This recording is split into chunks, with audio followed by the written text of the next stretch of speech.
በስመ አብ በወልድ መንፈስ ቅዱስ አሐዱ አምላክ አሜን።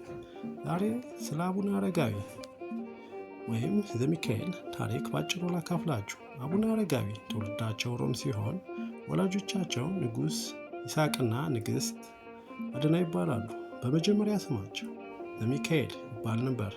አረጋዊ የሚለው ስም የተሰጣቸው በኋላ ላይ በኢትዮጵያ ባሳዩት መንፈሳዊ ብስለትና ትህትና ምክንያት ነው።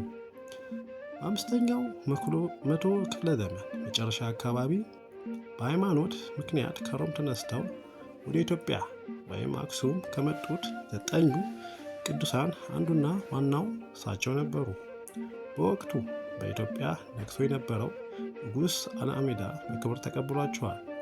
አቡነ አረጋዊ ለጸሎትና ከዓለም ተለይተው እግዚአብሔርን ለማገልገል የሚሆን ገለልተኛ ቦታ ሲፈልጉ ታላቁንና ገደላማውን ደብረ ዳሞ ተራራ መረጡ። ሆኖም ተራራው በጣም ቀጥ ያለና ለመውጣት የማይቻል ነበር። ጻድቁ ወደ ተራራው ለመውጣት ሲጨነቁ እግዚአብሔር ረዳታቸውን ላከላቸው።